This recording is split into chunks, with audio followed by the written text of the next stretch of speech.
Voilà, donc bonjour à toutes et tous et bienvenue sur notre webinaire aujourd'hui dédié au financement de la transition énergétique des entreprises. Donc, je suis Anne-Sophie Lelièvre et je suis responsable communication au sein de l'Usinerie Partners. Et donc, notre mission à l'Usinerie Partners est d'accompagner les entreprises industrielles dans leur digitalisation et les porteurs de projets dans leur développement. Donc, c'est dans ce contexte que nous vous proposons aujourd'hui une masterclass de l'entrepreneuriat, donc qui est organisée en partenariat avec la Caisse d'épargne Bourgogne-Franche-Comté et la CCI Métropole de Bourgogne, et qui est aussi permise grâce au soutien du Grand Chalon et de la région Bourgogne-Franche-Comté. Avant d'entrer dans le vif du sujet, je vais vous présenter très brièvement l'usinerie et l'Usinerie Partners. Donc, l'usinerie, c'est un pôle d'innovation et de digitalisation pour l'industrie, donc qui est basé à Chalon-sur-Saône. L'inauguration a eu lieu en novembre dernier. Donc, c'est l'ancien moulin de la sucrerie de Chalon-sur-Saône qui a été réhabilité et donc qui regroupe aujourd'hui plusieurs cofondateurs. Donc, nous avons les arts et métiers, le CNAM, l'UIMM 71, donc qui a aussi des locaux pas très loin de l'usinerie, et nous, l'Usinerie Partners. Donc, l'usinerie, c'est à la fois un lieu et aussi surtout un projet. Donc, c'est un projet qui a été impulsé par le Grand Chalon et sa mission est d'accroître la compétitivité des entreprises et de renforcer l'attractivité du territoire, donc grâce aux différents, en réunissant des acteurs de la formation, de la recherche et de l'accompagnement au sein d'un même projet. Donc, il y a une plateforme technologique à la pointe.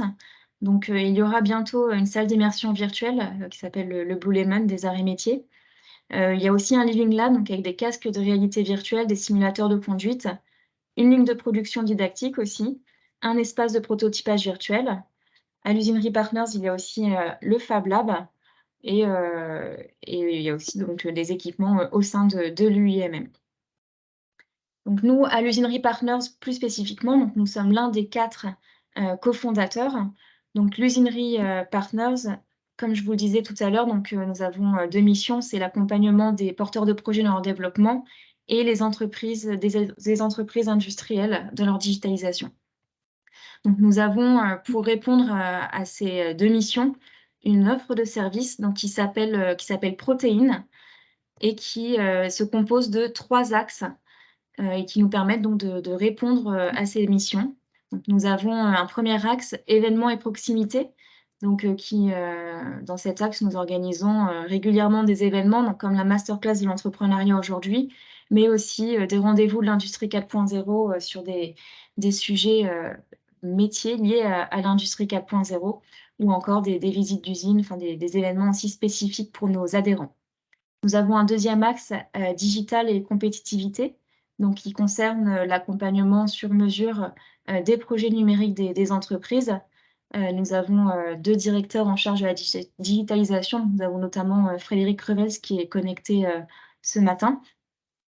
Et nous avons un troisième axe, compétences et métiers, donc qui regroupe des formations très ciblées donc sur les thématiques qui sont liées à l'industrie 4.0. Donc voilà pour faire très, très court sur l'offre de service de l'Usinerie Partners et sur notre offre protéines. Donc n'hésitez pas, si vous avez des questions, toute l'équipe est disponible pour vous y répondre, donc surtout n'hésitez pas. Voilà, donc je reviens au webinaire de ce matin. Donc nous allons pouvoir rentrer dans le vif du sujet. Donc, le webinaire va être animé par Grégory Louchet, donc directeur du développement entreprise et institutionnel à la Caisse d'épargne Bourgogne-Franche-Comté, et par Ludivine Filoro, donc, qui est manager du pôle environnement et transition énergétique à la CCI Métropole de Bourgogne.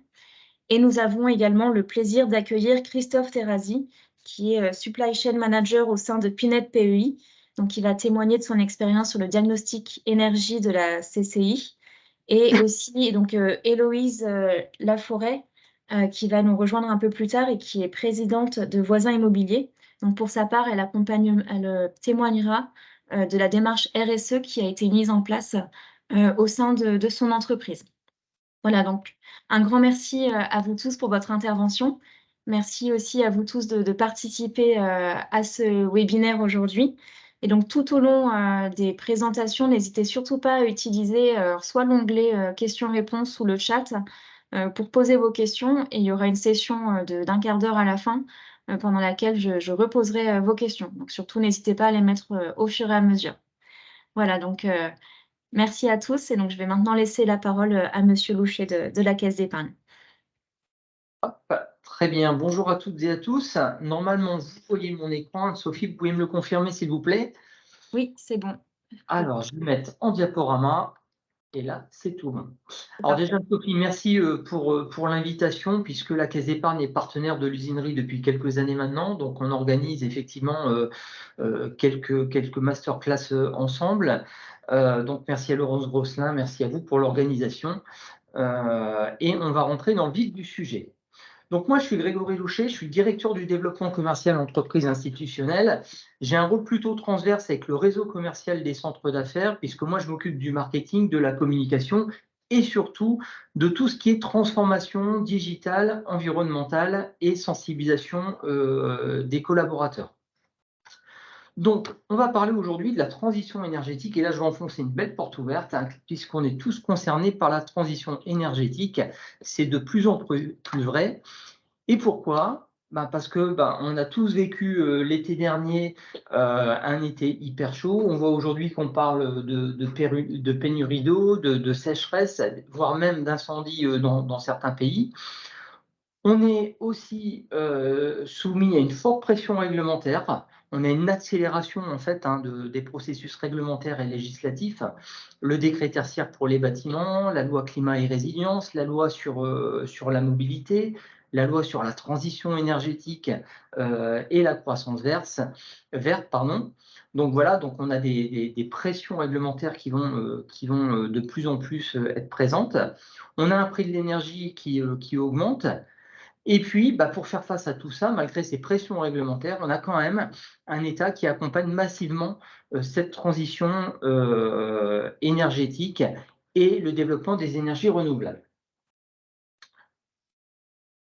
Alors, pour commencer, je vais vous parler de quelque chose qui n'est pas très sexy, qui est la taxonomie européenne.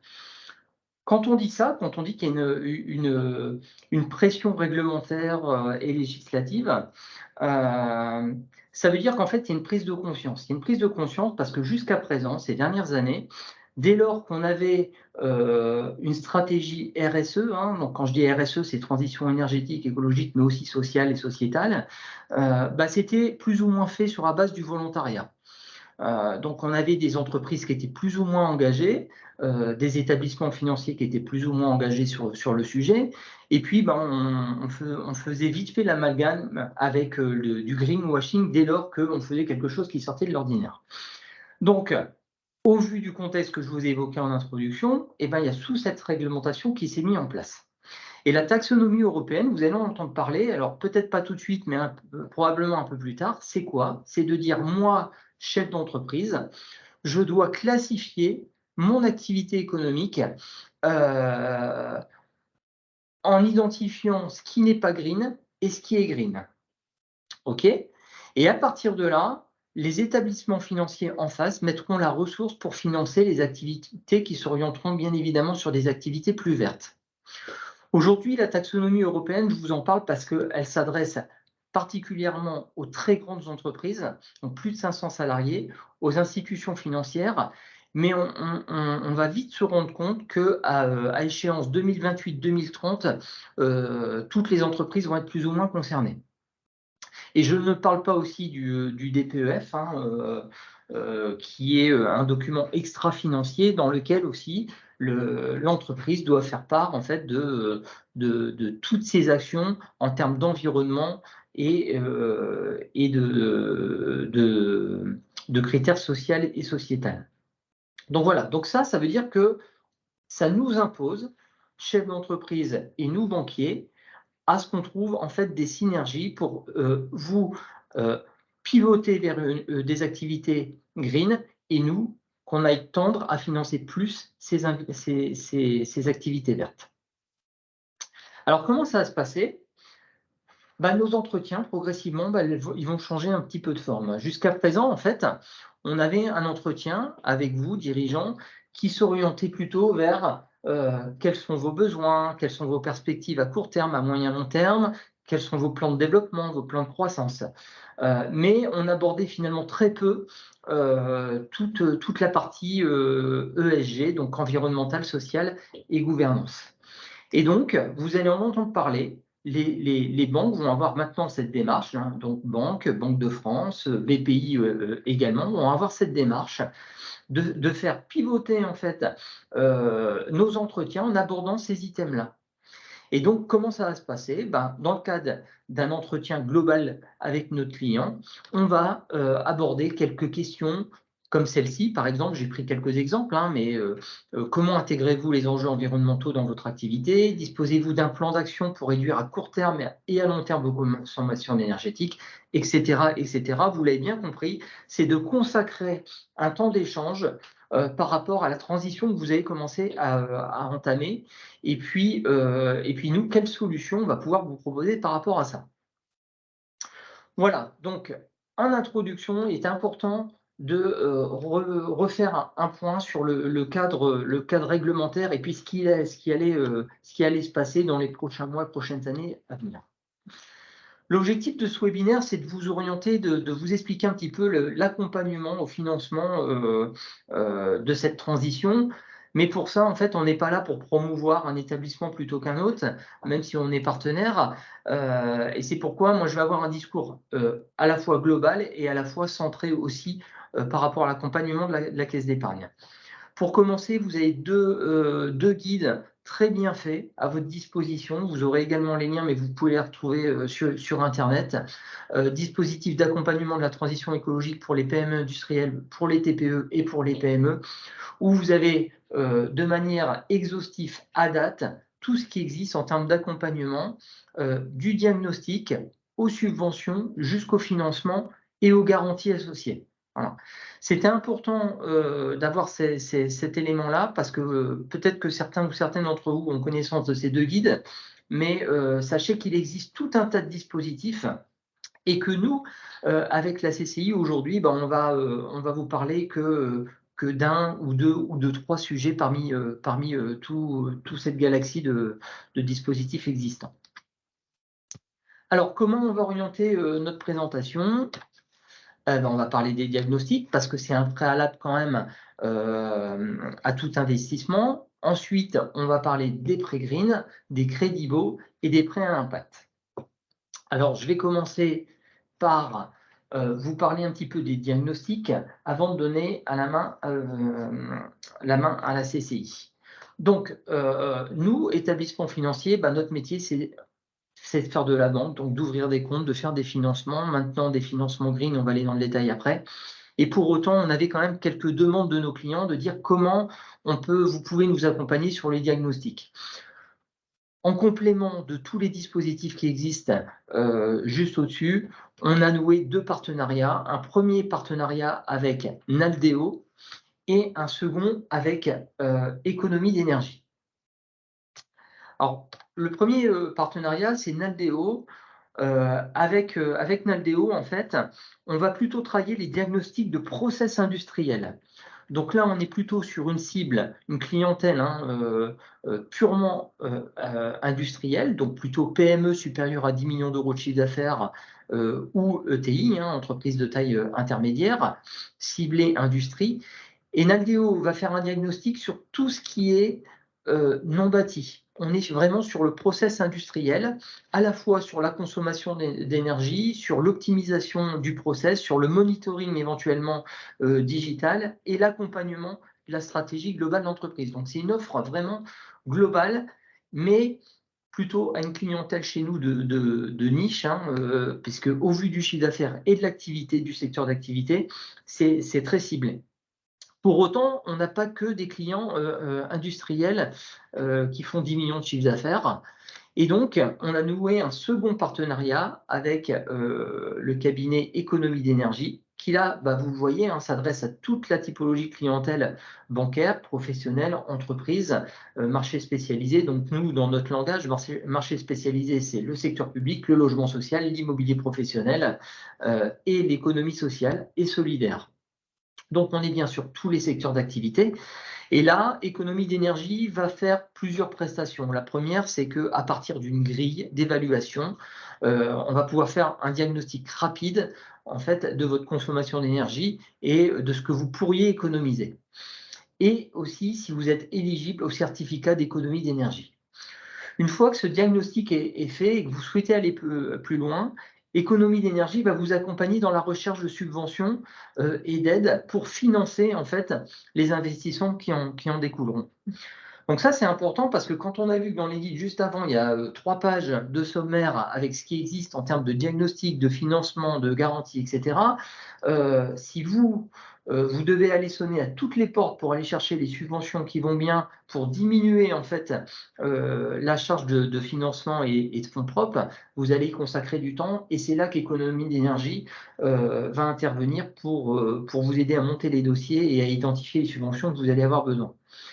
Donc voilà, donc on a 2 partenariats et on n'en aura pas plus. Un sur la partie industrielle, je le rappelle, et 2 sur la partie toute clientèle professionnelle et entreprise avec économie d'énergie.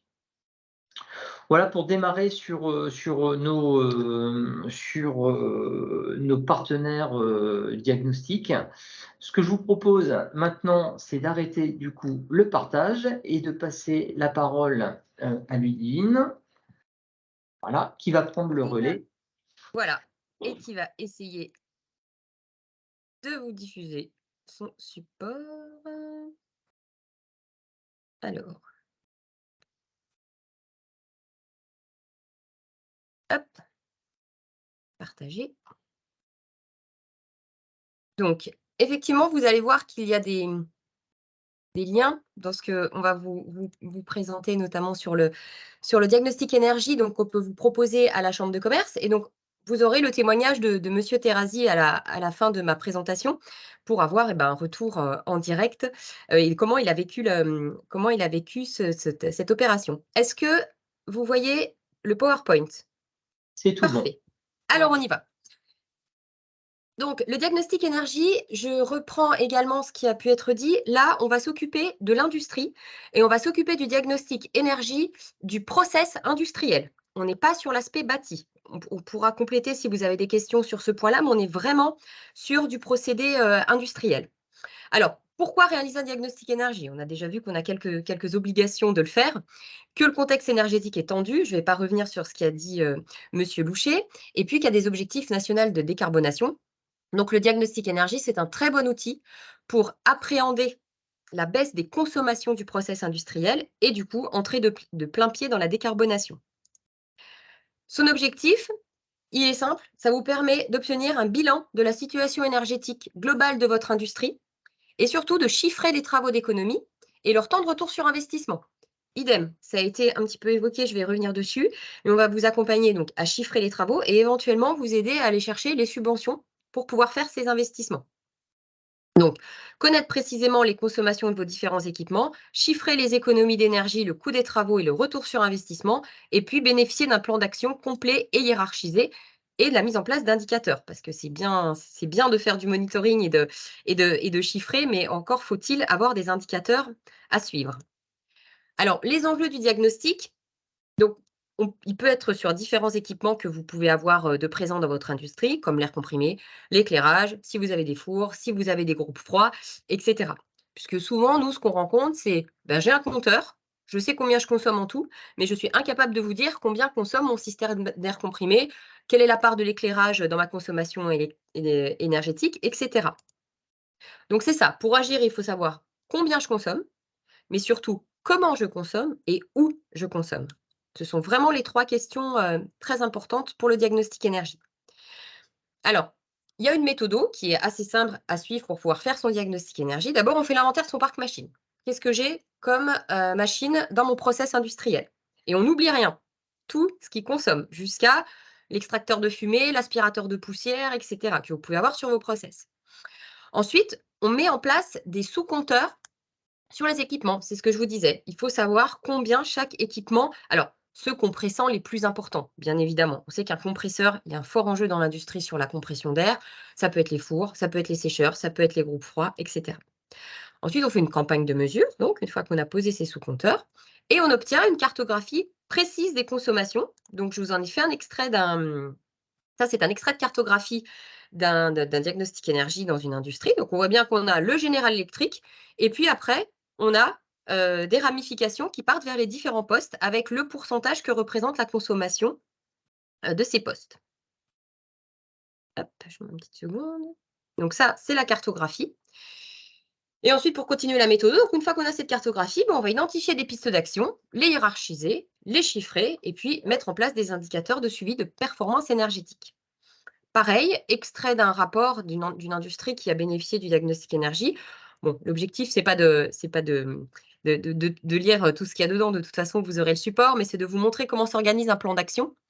Donc, on a le descriptif de l'action, combien ça consomme, en gros, qu'est-ce qu'il faudrait faire pour réduire la consommation, combien coûterait l'investissement, est-ce qu'il y a des aides possibles et du coup, le temps de retour. Voilà, donc vous avez quelque chose, un outil de pilotage, du coup, qui est très, très précis. Donc, pour bénéficier d'un diagnostic énergie, alors il y a plusieurs façons. On a bien vu que vous pouvez passer par les partenaires, hein, également. Nous, dans la méthodo, c'est exactement la même chose qui a été présentée par Monsieur Loucher, puisque tout simplement, il n'y a pas 50 façons de faire un diagnostic énergie. Donc, nous, on peut vous accompagner, notamment en définissant avec vous vos objectifs et on valide avec vous vos besoins via un cahier des charges qu'on va personnaliser. Exemple très concret, je suis allée dans une industrie qui m'a contactée pour faire son diagnostic énergie et qui me dit notre bâtiment est une passoire énergétique, il faut absolument qu'on isole pour travailler sur l'énergie. Le problème, c'est que c'est une entreprise d'agroalimentaire. Donc, avant de travailler sur j'isole mes bureaux, il y a peut-être d'autres choses à optimiser dans le process. Donc, c'est ça, quand on dit on vient vous aider à définir vos besoins, parce qu'on sent qu'il y a une urgence vu le contexte énergétique, seulement par quelle bouche prend les choses. Donc, on peut vous accompagner là-dessus. Une fois qu'on a le cahier des charges, qu'on s'est mis d'accord ensemble sur le cahier des charges et sur vos besoins, nous vous proposons de l'envoyer à des prestataires, donc à des bureaux d'études, que nous avons présélectionnés. Donc, on a un certain nombre de choses qu'on leur a demandées, qui est basé sur ce que peut demander la référence nationale sur ce sujet, à savoir l'ADEME, l'Agence de la transition énergétique. Donc, on a référencé ces prestataires par rapport à leur conformité au cahier des charges ADEME. On reçoit les propositions des bureaux d'études, on les étudie, on les cote, on les note et on vous soumet le bureau d'études qui, pour nous, nous semble le plus approprié à votre problématique. S'il vous convient, le diagnostic est réalisé. Vous avez un rapport complet, donc avec cette fameuse cartographie que je vous ai présentée et le fameux plan d'action. Donc, on a une restitution sur site, bien évidemment, donc qui va vous permettre d'avoir un rendu très global, enfin très, très précis, pardon, de votre besoin. Il n'y a pas que la CCI, on l'a bien évidemment vu. Vous pouvez vous-même consulter en direct des bureaux d'études pour faire ce diagnostic énergie sur la base du cahier des charges donc, de l'ADEME. Les diagnostics énergie proposés par M. Loucher, bien évidemment, sont conformes également au cahier des charges de l'ADEME, hein, qui est la référence nationale sur le diagnostic énergie. Alors, la question, elle n'est pas tombée encore dans le chat, mais je vais l'anticiper. Combien ça coûte? Parce qu'il y a quand même un prix pour cette expertise. Donc, ce qu'on constate, parce qu'en Bourgogne-Franche-Comté, on a fait à peu près 75 diagnostics énergie dans les industries bourguignonnes et franc-comtoises. Donc, nous, ce qu'on observe, c'est que, bien évidemment, ça dépend de la taille de l'entreprise. Si vous êtes une PMI à 15 salariés et si vous êtes une entreprise à 120 salariés, ça ne va pas être le même temps. On a à peu près une durée moyenne qui est estimée entre 7 à 8 jours, à 9 jours, pardon, donc qui comprend la première visite sur site du bureau d'études pour appréhender vos équipements, la redéfinition du besoin avec vous, hein, tout ce qui est réunion préparatoire, bien évidemment la pose des sous-compteurs, la campagne de mesure, donc qui varie en fonction de votre activité, en fonction de plein de choses. En moyenne, monsieur Terrazi, juste après, pourra vous expliquer comment ça s'est passé chez lui. Donc, campagne de mesure, on retire les sous-compteurs, on retire l'appareillage et puis le rapport, le temps que le rapport se fasse. Donc, il y a beaucoup d'échanges, hein, entre l'entreprise et le bureau d'études dans toutes ces phases-là. Et on est sur un coût jour qui est compris à peu près entre 800 et 900 € hors taxe. Voilà, pour vous donner à peu près une idée d'un diagnostic énergie, sachant qu'actuellement, vu le contexte énergétique, juste le temps de retour sur investissement, si vous faites le diagnostic énergie, si vous commandez un BE et voilà, le coût de la prestation, vous rentrez, très largement, dans un temps de retour, largement inférieur à 6 mois, hein, vu le plan d'action et les actions que vous pourrez mettre en place à la suite. Alors, attention, j'ai quelques petits points de vigilance, un point de vigilance notamment. Nous parlons d'un diagnostic réalisé par un bureau d'études indépendant, basé sur le cahier des charges de l'ADEME. Vous pouvez avoir des fournisseurs d'énergie qui vous proposent un diagnostic d'énergie. Voilà, donc c'est juste un po je ne dis pas qu'ils sont, meilleurs ou moins bien, mais là, ce que je vous ai présenté, c'est un bureau d'études indépendant, donc qui a un coût. Il n'y a plus, j'ai bien mis plus et pas, d'aide financière pour la réalisation de ce diagnostic, énergétique. Par contre, il y a quand même d'autres aides pour vous lancer. Par exemple, monsieur Louchet a parlé des certificats d'économie d'énergie. Si vous souhaitez, vous, que vous avez déjà, des personnes, soit de la maintenance, ou de prod qui sont en capacité, qui ont des habilitations électriques et qui suivent déjà un petit peu ces thématiques, vous pouvez investir dans du matériel de sous-comptage grâce au certificat d'économie d'énergie. Donc c'est la fiche C2E IND UT 134, où, voilà, vous pouvez acheter vos sous-compteurs et les poser sur les départs, électriques qui vous intéressent. Et bien évidemment, après cette phase de diagnostic énergie, puisque c'est très bien, mais une fois qu'on a fait le diag et qu'on a le plan d'action et qu'il y a des investissements à faire, et ben, comment on fait? Parce que ça a un prix, ça a un coût également. Donc en fonction des sujets, vous pouvez revenir vers nous pour un petit peu, s'y retrouver un petit peu dans la jungle de toutes les aides, hein. On en parlait aussi, hein, puisqu'il peut y avoir des aides publiques, comme des aides de l'ADEME, des aides à l'investissement pour la décarbonation, des aides du Conseil régional Bourgogne-Franche-Comté, des aides européennes, et cetera, ou des aides privées, puisque les certificats d'économie d'énergie, ce sont des aides privées, qui sont, données, des subventions, enfin c'est un petit peu plus complexe, mais je vais prendre un raccourci. Si vous avez des questions par rapport à ça, vous n'hésitez pas. Ce sont les fournisseurs d'énergie qui versent les certificats d'économie d'énergie.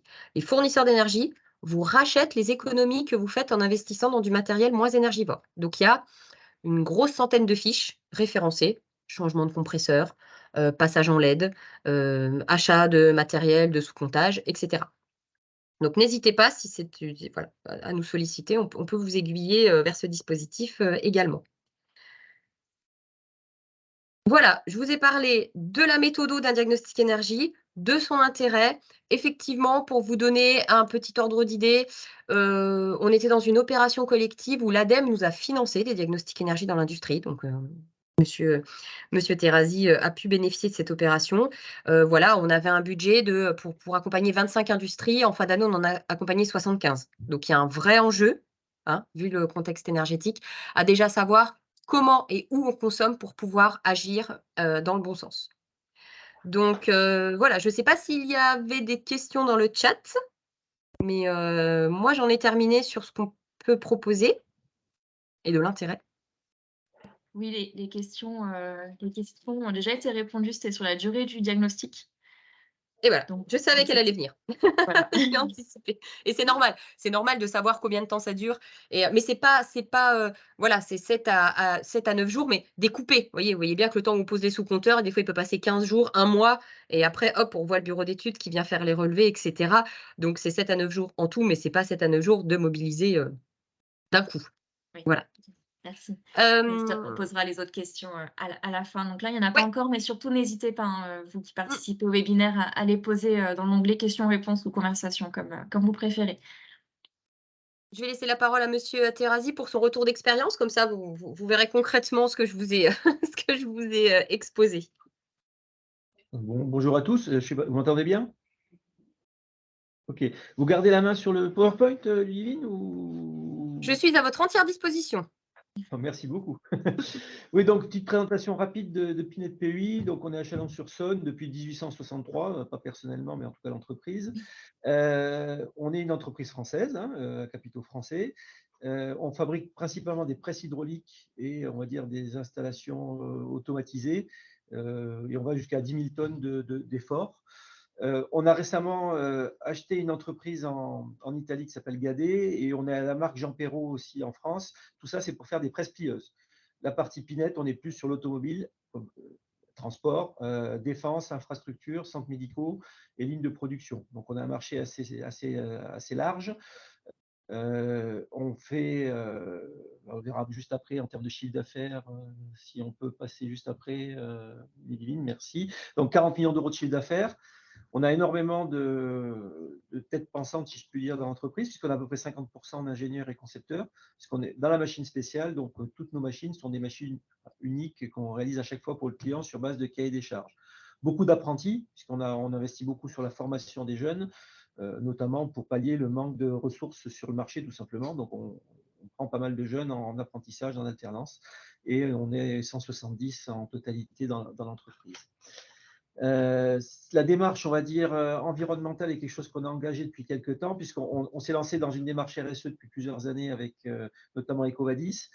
On s'est engagé auprès de l'ONU au niveau du développement durable et on a fait notre bilan carbone il y a 1 an et demi. On s'est lancé. On a d'ailleurs été aidé par l'usinerie là-dessus, puisqu'il y a eu des accompagnements par l'usinerie pour faire le bilan carbone. Donc, on est dans une démarche, en tout cas, d'amélioration du point de vue on va dire, énergétique et écologique. Voilà. Alors, pour revenir un petit peu sur la partie plus, on va dire, audit, déjà, premièrement, je souhaitais remercier Ludivine et puis la CCI en général, parce qu'ils nous ont bien accompagnés là-dessus. Ils nous ont accompagnés et financièrement et techniquement. Et donc, c'est grâce à eux qu'on a pu être aidés, puisqu'on ne savait même pas qu'on pouvait être aidé à l'époque. Maintenant, c'est fini, on ne peut plus être aidé, mais en tout cas, ça a été plutôt très bien. Comme je vous l'ai dit, on était déjà dans une démarche d'amélioration de nos consommations énergétiques et à un moment, on s'est posé des questions sur comment faire pour avoir des nouvelles idées un peu pour gagner sur nos consommations. Et l'intervention de la CCI et puis de Ludivine en particulier nous a aidé à partir avec un cabinet de bureau d'études et de pouvoir trouver des nouvelles idées qu'on n'avait pas eues nous forcément. Voilà. Donc, dans le timing, on s'était vu nous l'été dernier. La consultation du bureau d'études a été lancée en septembre 2022. La commande a été passée en octobre et on va dire on a vraiment commencé l'audit en novembre avec un ingénieur énergétique qui est venu sur site, qui a fait le tour complet de l'entreprise, qui a pris des photos, qui a mis en place les appareils de comptage avec mes équipes techniques, puisque effectivement il faut être habilité électrique pour pouvoir brancher notamment les boucles de comptage électrique. On avait aussi un comptage sur le gaz avec une télérelève du compteur général de gaz. On avait aussi du comptage d'énergie sur le chauffage, puisqu'on avait un chauffage gaz au niveau des bureaux, et donc il a mis des sondes de température pour déterminer les quantités d'énergie qui étaient consommées, tout simplement. Suite à cette visite, il y a eu plusieurs mois d'enregistrement, puisqu'on a enregistré sur grosso modo décembre, janvier, février. Alors là, ça paraît très linéaire, mais quand même, il faut noter que quelque part, il faut s'en occuper de tout ça. C'est-à-dire que les capteurs, il peut y avoir quelques petits soucis, des petits problèmes de branchement, des petits problèmes de communication. Donc, on est régulièrement appelé par le cabinet qui nous dit tiens, regardez ça, vérifiez ça. Donc, il faut prévoir de s'en occuper un peu. Au-delà de ça, la visite sur site, il faut préparer beaucoup de documents avant, puisque notamment toutes les factures d'électricité sur 2 à 3 ans, toutes les factures de gaz. Il faut très bien connaître son site, parce que ça, c'est quelque chose il pose des questions, l'ingénieur énergétique, mais bon, il a besoin de réponses. Donc, ça veut dire où sont positionnés vos vannes, où sont positionnés les chauffages, où sont positionnés, qu'est-ce qu'on a comme type de construction, le bâti, les isolants. Donc, il y a vraiment beaucoup d'informations. Il recueille un maximum d'informations. S'il ne les a pas, il va faire des hypothèses. Et donc, plus on aura d'informations précises, plus lui pourra donner des résultats précis, tout simplement. Donc, il faut vraiment prévoir du temps à consacrer. Faut avoir quelqu'un qui soit un petit peu le contact. Ça peut être le service maintenance, ça peut être quelqu'un qui est là depuis pas mal de temps. Dans mon cas, c'était moi, puisque ça fait 12 ans que je suis dans l'entreprise, et je me suis appuyé sur mes techniciens d'atelier, sur mes techniciens de maintenance, pour pouvoir voir sur les différentes questions qui étaient posées. En tout cas, mieux vous connaissez votre bâti, mieux vous connaissez votre process, et mieux c'est. Voilà. Alors, on a une petite particularité quand même chez nous. Tout à l'heure, Ludivine a parlé de travailler d'abord sur les process plutôt que sur le chauffage ou l'isolation. Nous, on est un petit peu inversé, c'est-à-dire qu'on a un profil de consommation qui est très peu lié à du process, puisqu'on est des fabricants de machines. Donc, on a très peu de consommation dans l'atelier finalement. Le plus gros poste en gaz, c'est le chauffage de l'atelier notamment. Et en électricité, c'est quand on fait des essais machines. Sinon, le reste du temps, on est sur une consommation qui est somme toute assez faible. Ça a d'ailleurs beaucoup surpris le consultant, puisqu'il intervient souvent sur des entreprises de process et qui ont des grosses consommations liées au process. Du coup, vous verrez tout à l'heure que les fiches d'amélioration n'ont pas porté forcément beaucoup sur le process, mais plus sur du chauffage ou de l'amélioration du chauffage. Voilà, donc, gros travail d'analyse sur les consommations. Il triture les chiffres un peu dans tous les sens. Il pose des questions aussi par rapport à ça. Mais pourquoi vous consommez le week-end? Pourquoi vous consommez le soir? Je vois que vous avez encore une petite consommation là-dessus. Et donc, ils essayent de creuser pour comprendre qu'est-ce qui se passe et pourquoi on consomme quand il n'y a personne. Pourquoi il y a des pics.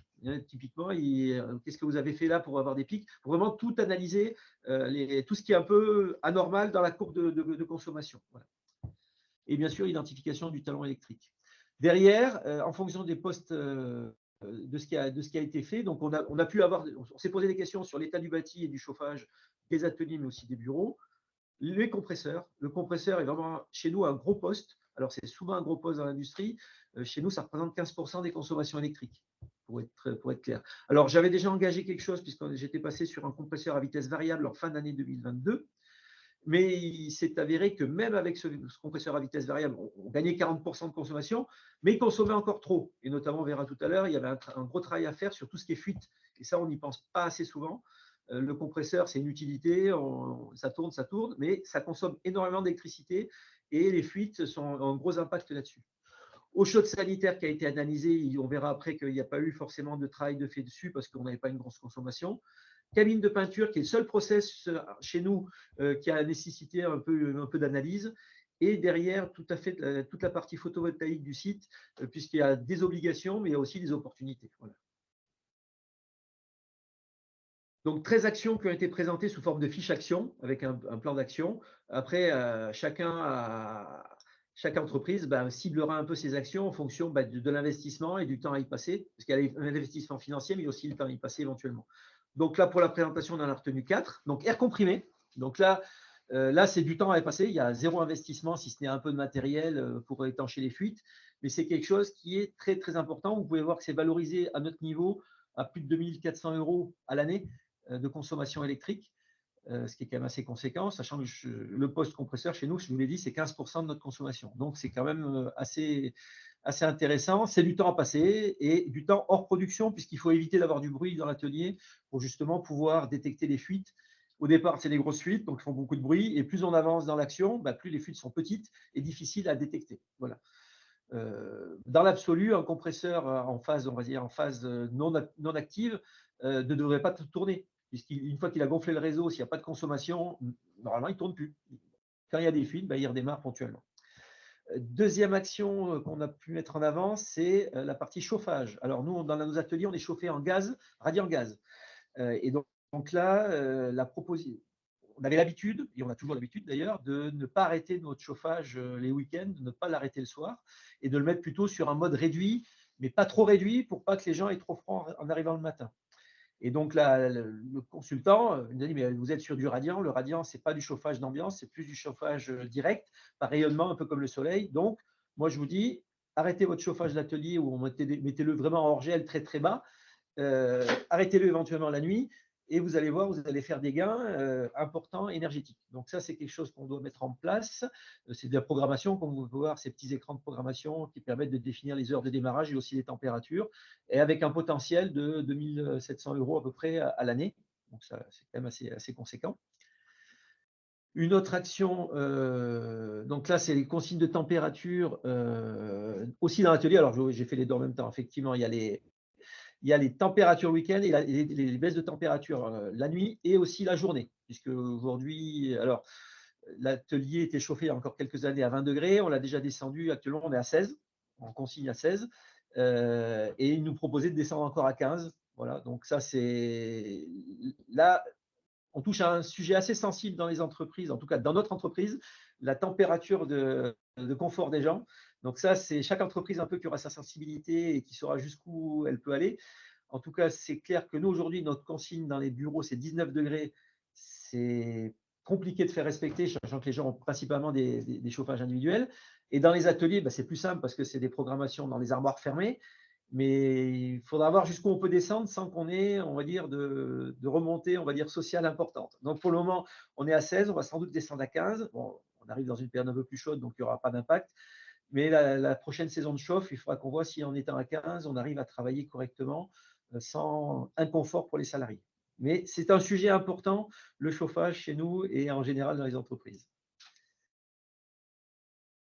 J'en arrive au chauffage des bureaux. Effectivement, donc j'ai beaucoup mis en place de packs individuels. Et en fait, là, on touche un sujet qui peut être important pour les gens qui sont en train de réfléchir un peu sur des évolutions de chauffage. Je vous conseille fortement de partir sur des régulations complètes, supervisées au niveau d'un poste unique. Tout simplement parce que là, aujourd'hui, moi, je suis en pack individuel. Chacun a sa télécommande. Et donc, la température de consigne, voire même les modes d'arrêt, c'est chaque salarié qui gère ça avec sa bonne volonté.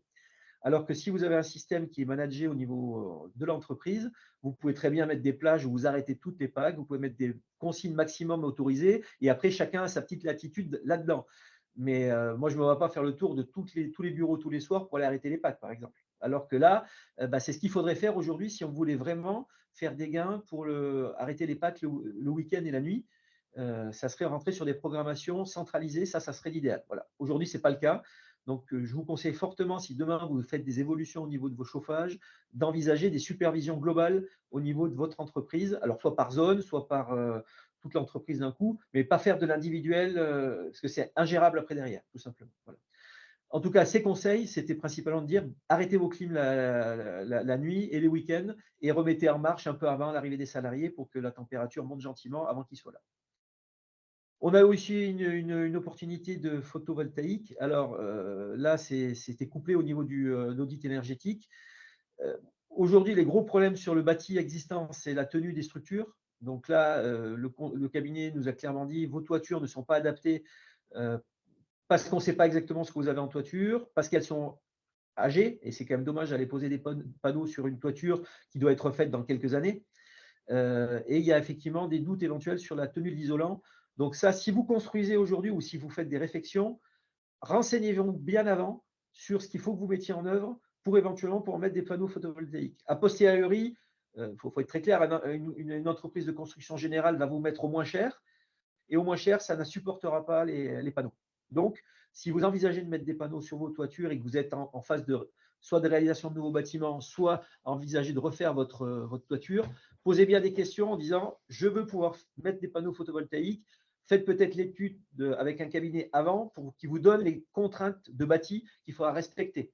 Sinon, vous allez vous retrouver avec un nouveau toit, un nouveau bâtiment, et quand vous allez faire venir le cabinet à la fin, il va vous dire bah, « non, je ne suis pas sûr » ou « je ne peux pas vous mettre des panneaux photovoltaïques parce que vous n'êtes pas suffisamment structuré au niveau de votre toiture. » Ça, c'est essentiel. Donc, nous, on ne pourra pas mettre de panneaux sur nos bâtiments existants. Par contre, effectivement, là, on a découvert une loi, alors elle est très récente, je ne la connaissais pas, mais une loi qui dit qu'il va falloir qu'on mette des ombrières sur les parkings. Donc, c'est aussi l'avantage de passer par des experts, qu'ils soient au niveau de la CCI ou qu'ils soient au niveau des cabinets de bureaux d'études. C'est que c'est des gens qui sont up-to-date au niveau des normes et des lois et qui sont capables de vous informer quand on n'a pas de veille réglementaire dans l'entreprise. Et nous, on n'a pas forcément de veille très ciblée là-dessus. Voilà. En tout cas, on vient de découvrir avec joie qu'on allait devoir couvrir nos parkings avec des ombrières. Donc, c'est quand même un investissement assez important. Maintenant, de l'autre côté, ça va permettre aussi d'avoir un retour sur investissement avec une partie d'autoconsommation et une partie sans doute de revente au niveau de l'opérateur énergétique. Et visiblement, on a 3 à 5 ans pour se mettre en conformité, donc ça va vite venir.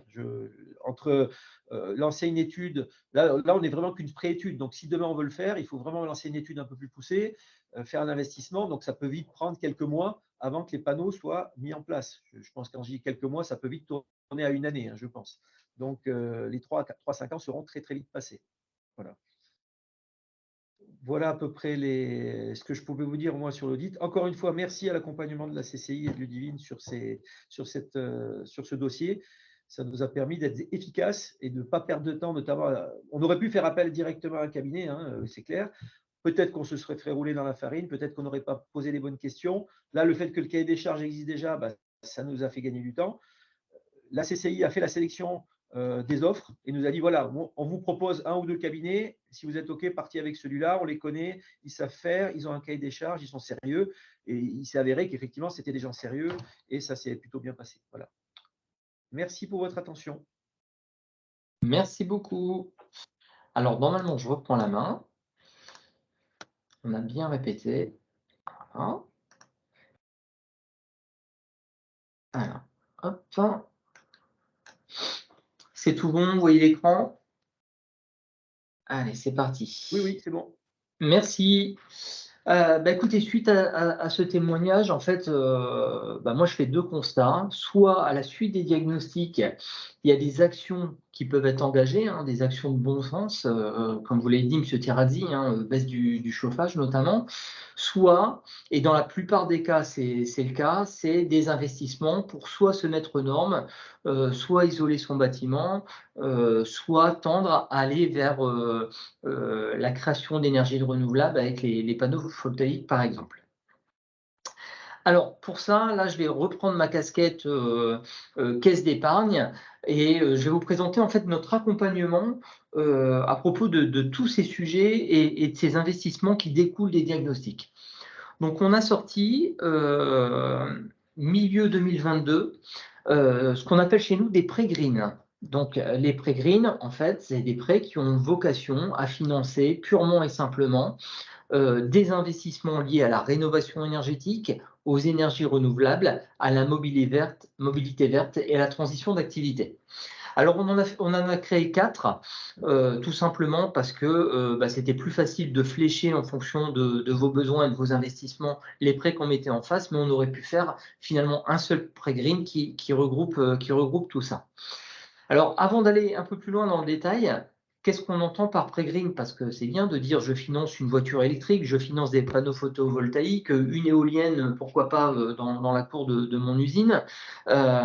Tout simplement, c'est un engagement auprès de nos clients collecteurs, donc les clients particuliers, entreprises, économie sociale, les bailleurs sociaux qui déposent leur épargne en fait tous les jours au quotidien chez nous. C'est un engagement de dire voilà, 1 euro collecté à la caisse d'épargne sur un support green financera 1 euro de prêt d'investissement green sur le territoire.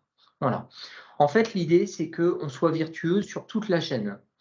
Vous, tous les jours, vous êtes sensible à tous les éléments de la chaîne, c'est-à-dire que je choisis mon fournisseur parce qu'il a une stratégie de fabrication de matières premières éco-responsables, mes clients, pareil, et j'ai besoin aussi que mon partenaire bancaire s'inscrive dans cette chaîne virtueuse, mon assureur, pourquoi pas, et que tout au long de la chaîne, je puisse mettre en place ma démarche de transition RSE. Donc ça c'est important. Et nous, on le fait aussi en disant, finalement, nous, on vend pas, on fabrique pas. Par contre, on collecte de l'argent et on le prête.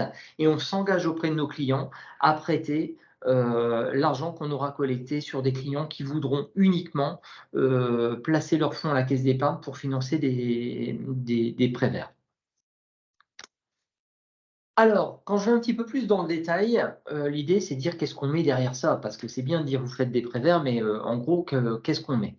Donc, vous voyez que dans chaque catégorie, on a la possibilité de financer soit des investissements ou des dépenses immatérielles, voilà, frais d'études, achats de services, dépenses liées au bureau d'études ou l'ingénierie, etc.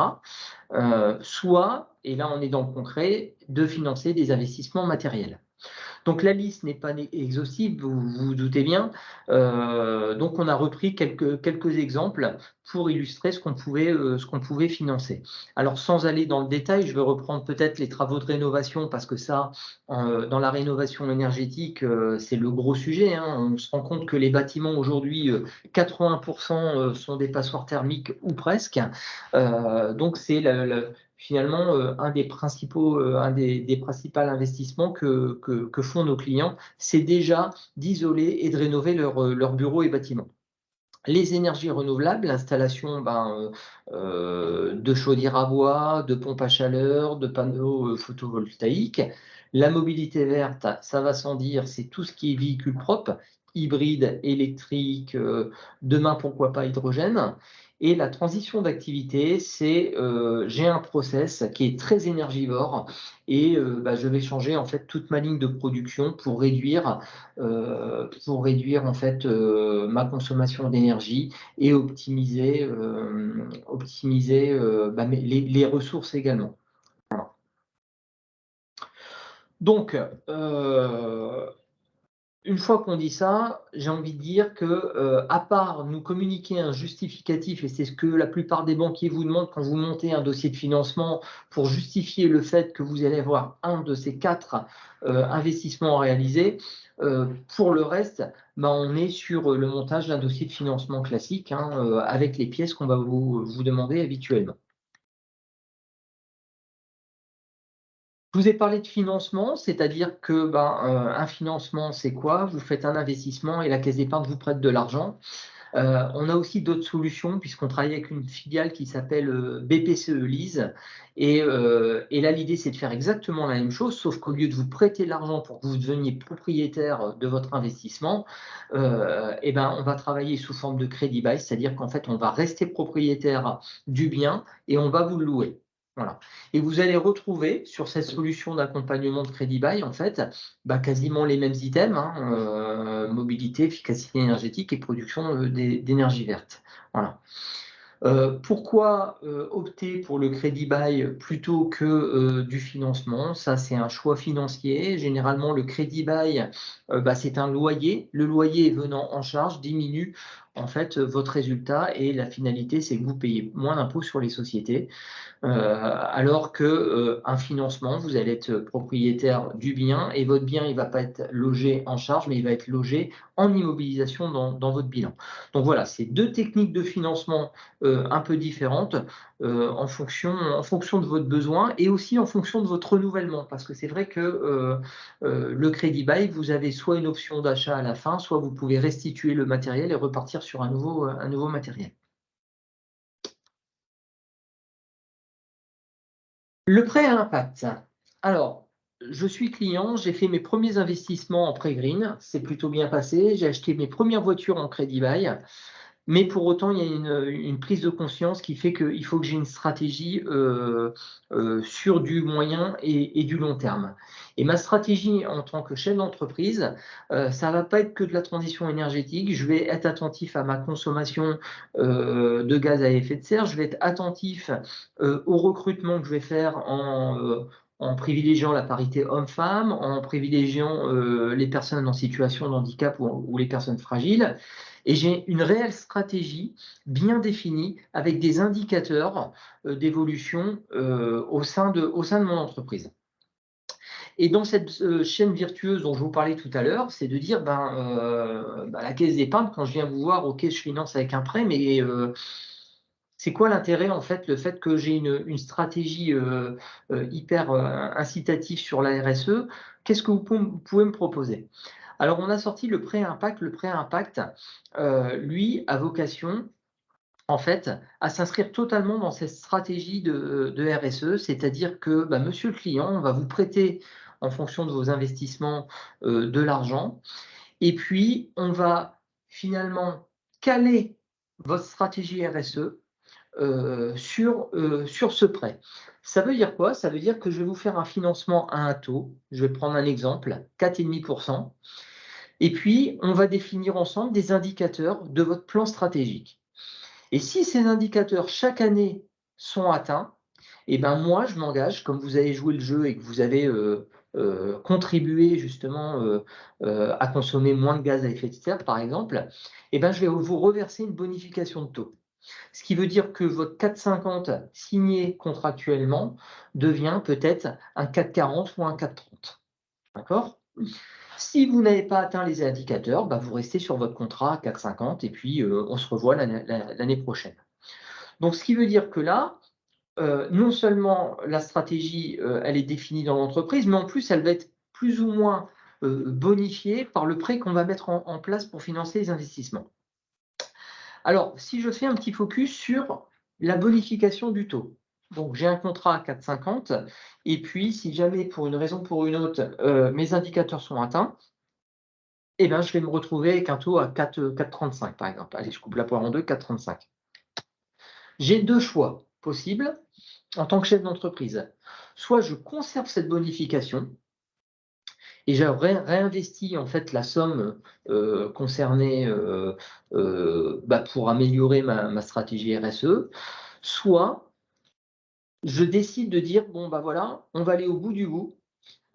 Cette bonification, je vais la reverser à une association de mon choix. Donc, soit une association nationale référencée dans le cadre de la Convention du prêt à impact, soit une association que nous, on pourrait éventuellement vous proposer, soit une association de votre choix. Voilà, qui est validée bien évidemment en amont en interne. Donc voilà, donc je garde la bonification, j'en fais ce que je veux, quitte à la donner à une association de mon choix, ou alors on écrit clairement noir sur blanc dans le contrat que la bonification, la caisse d'épargne la reversera à une association que j'ai déterminée. Et ça, c'est important parce que finalement, quand dans ma stratégie, je me dis que je vais travailler plutôt sur des achats responsables, faire travailler des personnes en insertion, je pourrais très bien dire la bonification, je la reverse à cette association-là, par exemple. Voilà. Alors, comment ça fonctionne? Vous avez des indicateurs. Vous avez des indicateurs de performance environnementale et puis de performance sociale. L'idée, c'est d'en choisir un ou deux parmi toutes ces thématiques. Et c'est ces indicateurs-là que nous allons suivre, en fait. Et les indicateurs, on les suit à dire d'experts. C'est-à-dire que nous, on ne va pas aller dans l'entreprise pour dire est-ce que vous avez pris moins l'avion pour vos déplacements professionnels? Est-ce que vous avez finalement atteint votre objectif d'embauche de personnes en situation de handicap, par exemple? Ça, ce n'est pas notre rôle. Pour autant, vous, de toute façon, vous allez avoir des documents que vous allez fournir au conseil d'administration ou autre. Et donc, c'est ces documents-là qu'il faudra nous communiquer pour s'assurer que l'indicateur est bien respecté. Alors, pour illustrer ces thématiques, j'ai repris quelques exemples. Parce que quand on dit thématique déchets, eau, etc., c'est bien beau, mais en gros, c'est quoi, moi, en tant que chef d'entreprise, quel indicateur je mets? Donc là, vous avez par exemple sur le thème de l'eau, indicateur numéro 6, réduction de la consommation de 2 à 5% par an. Voilà. La mobilité, c'est véhicule professionnel à faible émission. Donc on revient sur la mobilité verte. C'est peut-être prendre les transports en commun quand je suis en zone urbaine. C'est peut-être prendre le train plutôt que l'avion. Voilà, c'est des exemples. Sur la santé, la sécurité, c'est la réduction du nombre d'accidents du travail. L'épargne responsable, c'est la part des produits d'investissement socialement responsable dans mon épargne. Donc moi, en tant que client, oui, je fais un prêt, mais je vais placer aussi un peu de trésorerie excédentaire. Et puis, je vais dire, voilà, je veux que 10, 20, 30% de mon épargne, demain, soit sur des investissements socialement responsables. Autre indicateur, réaliser au moins 5% des achats dans une entreprise, fournisseur prestataire certifié, entreprise adaptée ou autre. Donc, entreprise d'insertion, commerce équitable, voilà. Et vous avez bien d'autres thématiques. On peut ouvrir notre imagination bien plus large, mais je trouvais que ces thématiques-là illustraient bien ce qu'on pouvait vivre finalement au quotidien et puis les objectifs qu'on pouvait se donner. Et je pourrais très bien reprendre l'exemple de M. Terrazzi en disant pourquoi pas mettre un indicateur de baisse de consommation de chauffage, par exemple. Voilà. Donc, à partir du moment où on a identifié la thématique, on a identifié un indicateur, c'est cet indicateur-là qu'on va suivre tout au long du prêt pour vous reverser la bonification. Voilà, j'en ai terminé pour ma présentation. Et ce que je vous propose, puisqu'il y a Madame Laforêt qui va se connecter pour faire un petit témoignage sur ça, justement cette stratégie RSE dont je vous parlais, et c'est parfait. Bonjour Madame Laforêt. Donc voilà, nous parler de la stratégie RSE de voisins immobiliers et puis peut-être aussi de l'accompagnement qu'on a pu avoir ensemble, tout comme l'a fait Monsieur Terrazzi tout à l'heure. Merci et je réponds volontiers à vos questions dans le chat. Je vous laisse la parole, Madame Laforêt. Merci de nous avoir rejoints. Bonjour, merci de cette invitation. Je suis Héloïse Laforêt. Je vous propose juste de vous présenter un tout petit peu ma société, Voisin Immobilier. Nous sommes promoteurs immobiliers et agents immobiliers depuis 1947. On réalise des immeubles de logement et de bureaux sur la métropole dijonnaise. Globalement, notre secteur d'activité, c'est Dijon et son agglomération. Nous sommes une PME familiale, on est 14 collaborateurs. Et nous avons effectivement investi une démarche RSE dans notre entreprise depuis 2018 à peu près maintenant. Donc globalement, dans une PME qui n'a ni service juridique, ni service approprié complètement destiné, la démarche RSE, ça commence en général par ce que l'on appelle la politique des petits pas. Donc qu'est-ce que nous pouvons faire, chacun des collaborateurs dans notre société. Donc ça a été aussi bien acheter des gourdes personnelles pour éviter d'utiliser des verres en plastique, passer au carton, passer au tri sélectif, mais également dans nos relations contractuelles. Est-ce que notre société de nettoyage est aussi labellisée? Est-ce c'est une société de nettoyage éco-responsable, etc. Et on a renforcé cet engagement citoyen en tant qu'acteur économique en 2021 en intégrant cette fois une démarche dans nos activités opérationnelles de promoteurs immobiliers, de construction notamment de logements, en obtenant la certification NF Habitat HQE. Alors, cette certification NF Habitat HQE, elle est lisible. Chaque client, chaque personne connaît le logo NF. C'était assez évident pour nous. Et elle intervient dans toutes les phases du développement d'une opération de promotion, que ce soit du repérage du foncier, du terrain sur lequel on va intervenir, au suivi du service après-vente, post-livraison chez nos clients et dans nos relations avec eux.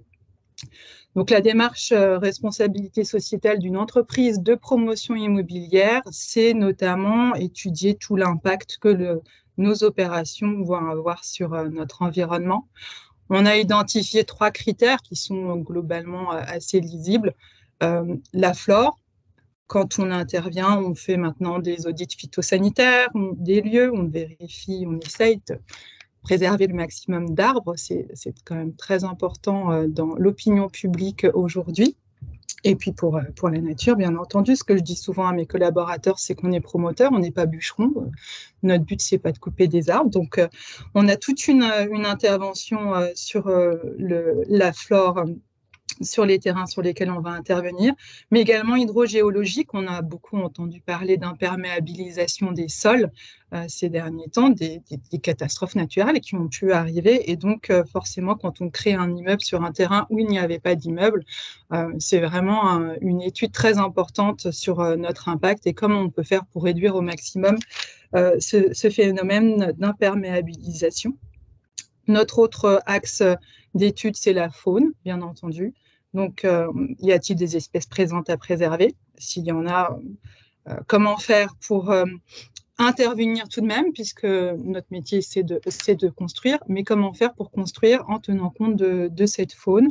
Est-ce qu'il y a des actions compensatoires pour agir au minimum sur notre environnement? Ça existe, il faut se faire entourer de spécialistes, donc c'est vraiment une attention particulière, mais on peut parfaitement créer des mesures compensatoires pour que la faune présente sur un site soit le moins perturbée possible par notre action. On peut créer des nichoirs temporaires dans le cadre des matériaux de construction et globalement, une fois que nous sommes intervenus, que notre immeuble a été construit, la faune reprend clairement, il y a une forte résilience et tant mieux, donc reprend ses marques.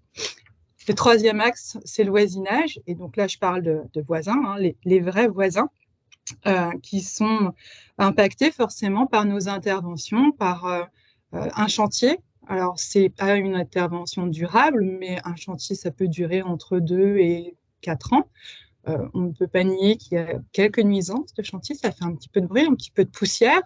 Donc, dans notre étude d'impact, on intervient sur une charte chantier vert, sur les matériaux de construction, sur un chantier à faible nuisance. Et tout ça, c'est en partenariat, bien entendu, avec les entreprises du BTP qui participent avec nous à la construction. On va générer également, lorsqu'on intervient sur un terrain où il n'y avait pas de logement, si vous créez 40 logements, vous avez donc 40 familles, 1 ou 2 voitures, peut-être entre 40 et 80 voitures qui vont circuler là où il n'y en avait pas. Donc tout ça fait partie aussi des études que nous menons dès que nous lançons une opération. On sait que la construction a un fort impact environnemental. Il nous faut donc absolument être très vertueux pour en limiter les effets. Ça fait partie de notre devoir d'acteur économique en promotion immobilière. Pour réaliser toutes ces études, pour être parfaitement accompagné, on a donc des partenaires et notamment la Caisse d'épargne qui nous accompagne. Ce qui est important pour nous, qui réalisons toutes ces études, c'est de nous intégrer dans une boucle vertueuse.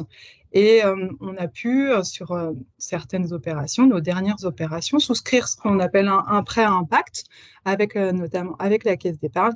Et ça nous permet effectivement de remplir ce souci constant de boucle de chaîne vertueuse.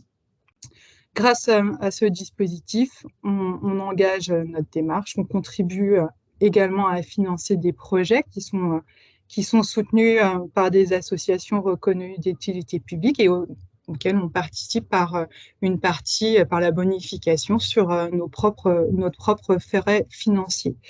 Donc, en plus de faire bien notre métier en tant qu'opérateur immobilier, on a l'impression de faire une bonne action supplémentaire grâce à notre partenaire financier.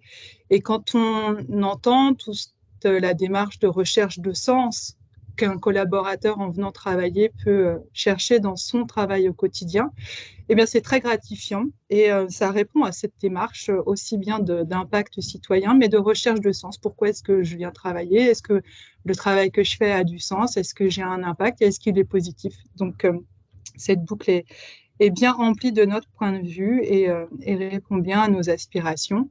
Aujourd'hui, on est une PME, comme je l'ai dit, donc on n'est pas encore tout à fait dans les critères de chiffre d'affaires et de personnel qui nous imposent le respect des réglementations de taxonomie verte. Peut-être qu'on y arrivera un jour, mais ça va prendre un petit peu notre temps.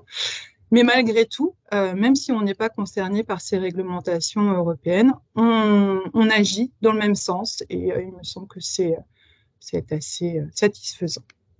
Voilà un petit peu le témoignage que je pouvais apporter sur notre démarche de responsabilité sociétale. Merci beaucoup, Madame Laforêt. Merci beaucoup pour ces témoignages et pour l'ensemble des interventions donc, qui sont très riches. Donc, on a effectivement quelques remarques, questions dans la conversation. Alors, je ne sais pas exactement à qui elle s'adresse cette question-là. La BDCE fait-elle du leaseback? Alors ça doit être pour moi.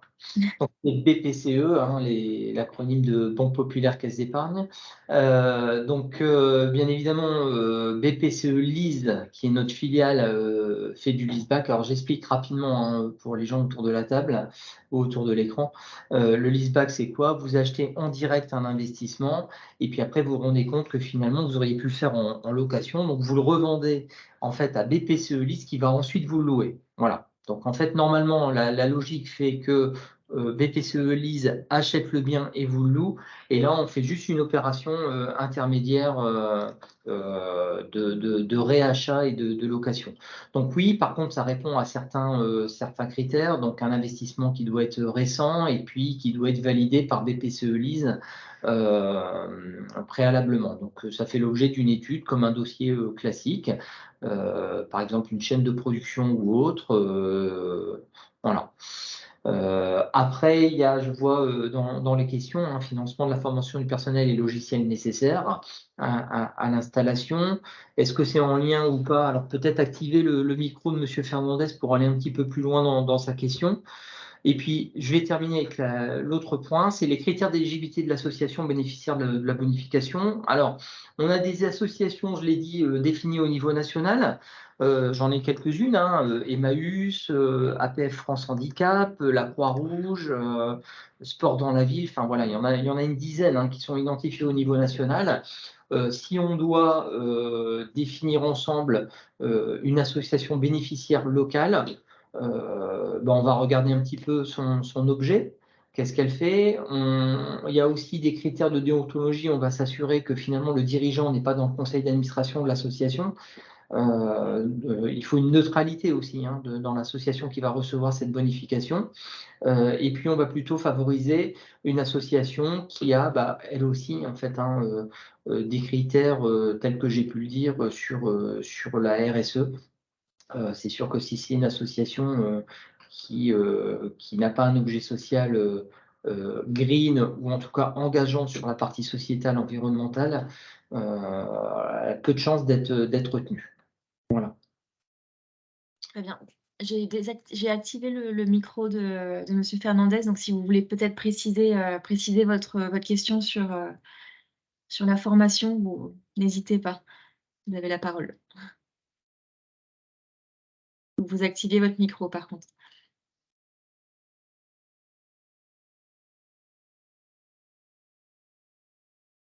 Parce que normalement, vous avez le droit de prendre la parole. Vous m'entendez? Là, c'est bon. Ah, d'accord, très bien. Oui, ma question porte sur l'accompagnement à la transition, notamment des activités. Lorsqu'on va installer une nouvelle chaîne pour des process moins gourmands en énergie, on va devoir aussi transformer des pratiques au niveau opérationnel. On va aussi devoir former du personnel, recruter peut-être des ingénieurs BE ou des ingénieurs thermiciens pour améliorer le process et faire en sorte qu'ils consomment moins. Donc tout ça nécessite un accompagnement, notamment une conduite du changement dans les pratiques des opérateurs. Donc est-ce qu'on a des budgets qui peuvent être financés pour le design, la conception de la nouvelle chaîne et la formation du personnel? Est-ce que ça rentre dans les critères d'éligibilité des financements qui sont possibles? Parce qu'il n'y a pas que le matériel qui va être financé dans l'évolution. Exactement. Donc en fait, puisque je disais tout à l'heure, hein, il y a une partie d'investissement dit immatériel qui correspond. Alors on n'est pas finalement dans l'opérationnalité, on est plutôt au préalable dans les frais d'études, dans tout ce qui est dépenses liées au bureau d'études et d'ingénierie pour revoir cette conception, ce process en fait de ligne, ou alors voire même la mise en place de labels, hein, de certification, parce que bon, c'est aussi très tendance en fait.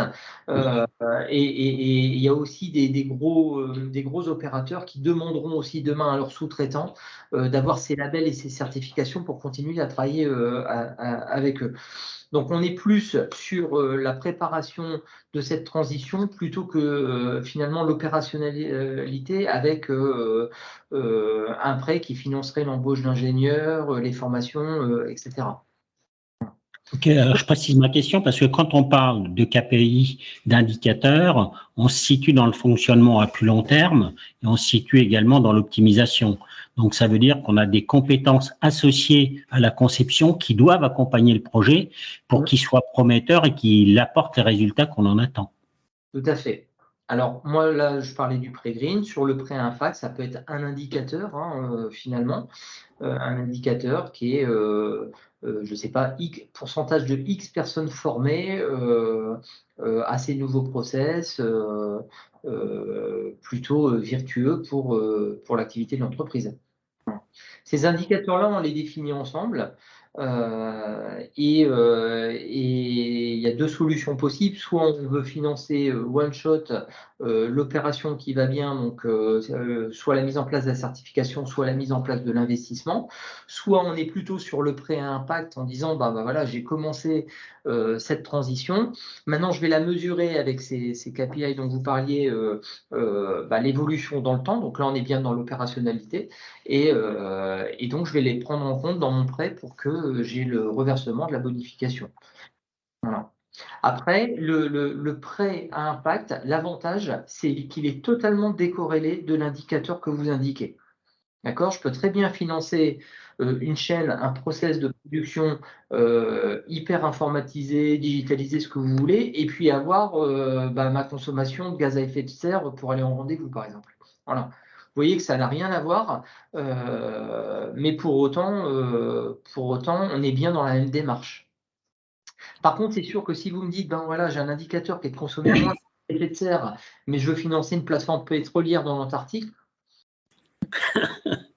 je pense que là, on n'est pas du tout dans l'impact.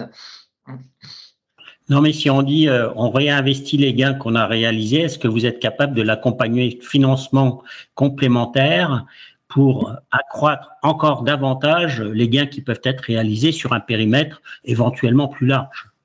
Bien sûr, là, on a fait un focus aujourd'hui sur le financement finalement de cette transition avec des prêts dédiés. Si à un moment donné, vous ne rentrez pas ou l'investissement ou autre ne rentre pas dans la case des prêts green ou des prêts à impact, il reste la gamme des prêts classiques qui peut vous être proposée. Voilà. Et on l'étudie en complémentarité de ce que j'ai pu vous présenter ce matin. Très bien, merci pour vos réponses. Je vous en prie. Merci. N'hésitez pas à poser vos questions dans le chat, on va y répondre. Moi, de mon côté, j'avais une question pour Monsieur Terrazi et Madame Laforêt. Donc vous avez déjà partiellement répondu, mais si vous deviez, est-ce que vous arrivez à quantifier un petit peu le ROI, en fait, le retour sur investissement de ce qui a été fait sur votre transition énergétique? Qu'est-ce que vous pourriez dire pour inciter les entreprises à y aller, à enclencher cette transition, à l'accélérer? Alors je ne sais pas qui veut commencer, peut-être Monsieur Terrazi? Alors, le ROI, pour le moment, je n'ai pas encore de retour précis à vous donner.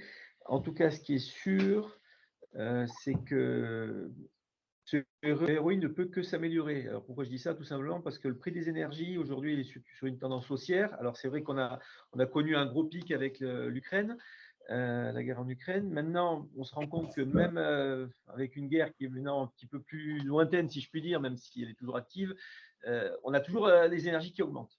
Donc, le ROI, de toute façon, même si c'est des investissements qui sont très importants, le ROI va s'améliorer au fur et à mesure du prix de l'énergie qui va augmenter. En plus de ça, on a plus ou moins des obligations, parce que certains d'entre vous ont peut-être des bureaux avec une surface supérieure à 1000 m², sauf erreur de ma part, le décret tertiaire fait que, de toute façon, on est tenu de consommer moins X% d'ici quelques années. Je crois que c'est 30 ou 40%, non, c'est ça? Je vois des gens qui disent oui. C'est moins Jusqu'à 40% d'ici 2030, oui. Voilà. Oui, c'est Donc, énorme. ça veut dire que dans tous les cas, toutes les entreprises qui ont même s'il n'y a pas de ROI, toutes les entreprises qui ont des bureaux à hauteur de plus de 1000 m² sont tenues de le faire. Donc, déjà de faire un point zéro et derrière d'investir pour améliorer tout ça. Donc, c'est important. Après, pour la partie industrielle qui me concerne, on est concerné pour la partie tertiaire, puisqu'on a plus de 1000 m² de bureau. Donc, c'est pour ça que j'ai mis en place des pompes à chaleur, notamment dans les bureaux, petit à petit. Et pour la partie, on va dire, plus atelier, tout ce qui est chauffage, c'est des investissements qui sont assez colossaux, clairement. On parle en plusieurs centaines de milliers d'euros. Par contre, il y a des investissements qui sont très faibles. Les compresseurs, tout ce qui est lié aux compresseurs, qui a un impact très rapide et financier important, c'est pas grand-chose. C'est plutôt du temps à y passer donc il faut cibler ses actions tout simplement. Hein. Je pense qu'il faut que chacun regarde un peu ses actions par rapport à ses capacités d'investissement, deux par rapport au retour qu'il veut avoir. Mais il peut y avoir des actions très, on va dire, très faibles. La baisse des températures des ateliers, ça donne un ROI tout de suite sans investissement. Là, on a directement une moindre consommation d'énergie. Donc, chacun doit vraiment cibler ses actions les plus efficaces et les moins onéreuses, sachant que quand on va commencer à parler d'infrastructure, ça va finir par être cher, effectivement, parce que dans les fiches qu'on vous a présentées, nous, ils envisageaient de nous proposer une chaufferie des ateliers par du bois. Et là, on a des investissements qui commencent à ressembler à 700 000 euros, par exemple. On a 6 à 7 000 m² d'atelier. Ça fait vite des investissements très, très lourds. Et si on réagit en tant qu'industriel et un ROI, on n'investira jamais là-dessus parce que les temps de retour sur investissement sont très, très longs. Par contre, ça peut devenir une nécessité du fait du manque d'énergie ou du prix des énergies. Voilà. Donc, il n'y a pas de réponse, on va dire, standard. Je pense que chacun doit regarder un peu. Dans tous les cas, l'audit énergétique est nécessaire pour faire un point zéro, je pense. Très bien, merci pour votre retour. Madame Laforêt. Oui, alors moi, donc dans mon activité, c'est un tout petit peu différent, le retour sur investissement. Moi, j'investis sur une performance dans des bâtiments que je vends. Donc, j'espère normalement avoir un retour investissement, c'est mieux, qu'il soit tout de suite positif. Sinon, je vais pas en faire beaucoup. Donc, la question n'est pas tout à fait celle-ci. Pour ce qui est juste une précision de décret tertiaire, ces bâtiments, des bureaux de plus de 1000 m², si vous avez un bureau de 200 m² dans un bâtiment ou une copro de plus de 1000 m², vous êtes concerné. Hein, donc, c'est globalement à peu près tout le monde. Je crois que la démarche de performance énergétique, de moindre consommation et de transition, c'est pas tant en retour sur investissement qu'en future impossibilité de travailler. Vous ne pourrez plus travailler avec vos partenaires financiers si vous n'êtes pas dans une démarche. Vous ne pourrez plus vendre à votre client si vous vendez quelque chose qui ne répond pas aux ambitions de transition énergétique. Donc, c'est pas tant, si on peut avoir un retour sur investissement, bien entendu, c'est mieux, surtout quand on est dans une industrie où il y a des investissements à faire. Mais c'est surtout qu'on ne pourra pas travailler parce que c'est obligatoire. C'est juste une nécessité absolue. Et puis, si on veut continuer à vivre sur notre planète, de toute façon, c'est plutôt positif. Donc voilà, je le vis pas exactement de la même façon. J'ai un projet de restructuration d'un immeuble de bureau qui est récent. Il date des débuts des années 2000. Donc, c'est un bel immeuble qui n'est pas du tout aujourd'hui, qui ne répond pas aux ambitions énergétiques, qui a des consommations très importantes. Le coût de transition énergétique, pour le mettre à niveau du décret tertiaire, de ce genre de réglementation, est effectivement très important. Et il faut que tout le monde en ait bien conscience. Mais aujourd'hui, vous avez un immeuble de bureau qui ne répond pas à ces obligations, le locataire s'en va, vous ne trouverez plus de locataire. Vous ne pourrez pas le vendre. Dans l'immobilier, on va atteindre une obsolescence de biens immobiliers qui ne répondront pas à ces critères énergétiques de transition et de performance. Donc, en plus de la satisfaction d'être dans une démarche vertueuse, qui compte, hein, je crois que ça compte. On est tous citoyens, on vit tous, on subit tous les canicules les uns après les autres. Moi, je pense que mes collaborateurs sont contents de travailler dans une entreprise qui a une démarche. Et rien que ça, c'est quand on est face à des difficultés de recrutement, ce n'est pas négligeable. Mais en plus, c'est une nécessité. Voilà.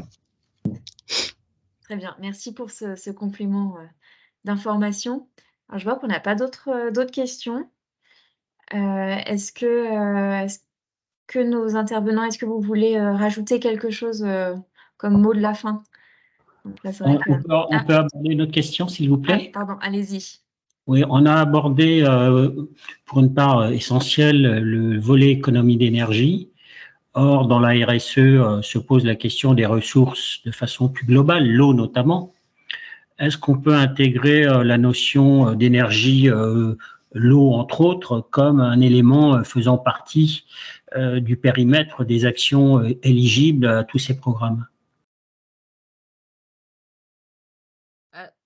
Pour répondre côté CCI et partenaire, oui. Alors l'eau, donc là on a parlé énergie effectivement, mais l'eau là, ça y est, c'est un des grands enjeux également depuis quelques années avec les sécheresses récurrentes. Donc nous avons des programmes d'accompagnement, notamment en partenariat avec les agences de l'eau, sur tout ce qui va être économie de la ressource. Donc ça, bien évidemment. Et puis aussi tout l'aspect abaissement des pollutions dans les effluents. Donc là, on est quand même plus sur de l'industrie. Mais oui, bien évidemment. Nous, c'est une thématique qu'on accompagne et on peut lever aussi des subventions, des aides, des moyens techniques pour vous accompagner sur ces sujets-là. Est-ce que la Caisse d'épargne, par exemple, finance ces projets également dans le même cadre que ceux dont on a parlé en matière d'énergie?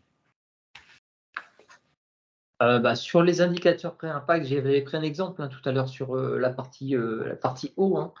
Donc oui, tout ce qui est indicateur favorable à cette transition et ce changement énergétique, oui, on va financer, ouais. En tout cas, je ne prends pas de risque à vous dire oui, hein.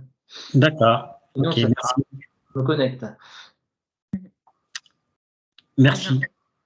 Merci à vous. Voilà, alors si Anne-Sophie, vous nous demandiez le mot de la fin, bah, merci Oui. une nouvelle fois d'avoir organisé. En tout cas, c'est toujours un plaisir de participer à vos côtés et aux côtés de vos partenaires plus globalement à ce genre de masterclass. Donc, vous avez, je pense, nos coordonnées. Vous allez avoir le support qui va vous être diffusé, probablement le replay. Donc, en tout cas, me concernant, si vous avez la moindre question, n'hésitez pas à revenir vers moi. Bien évidemment, pareil de notre côté. Merci beaucoup pour l'invitation à intervenir. Et puis, nous restons à l'entière disposition des personnes qui ont pu participer à cette matinée. Très bien. Ben, merci à vous pour vos interventions. C'est vrai que c'était très, très riche. Merci aux 2 témoignages aussi, parce que c'est vraiment important pour nous d'avoir des témoignages qui illustrent toutes ces informations données. Donc effectivement, un replay sera mis en ligne dans les prochaines semaines. Et j'attire votre attention déjà sur un événement que nous organiserons à l'usinerie au mois de juillet prochain. Donc, on organisera un rendez-vous de l'industrie 4.0 sur un sujet voilà, qui est lié à ce qu'on a abordé ce matin sur la décarbonation de l'industrie. Voilà, donc n'hésitez pas d'ici là si vous avez des questions sur nos événements, sur notre offre de services protéines. Donc, merci à toutes et tous pour votre attention. Et donc, je vous dis à bientôt. Merci, Merci, au revoir. merci, au revoir. Bonne journée à tous. Bonne journée.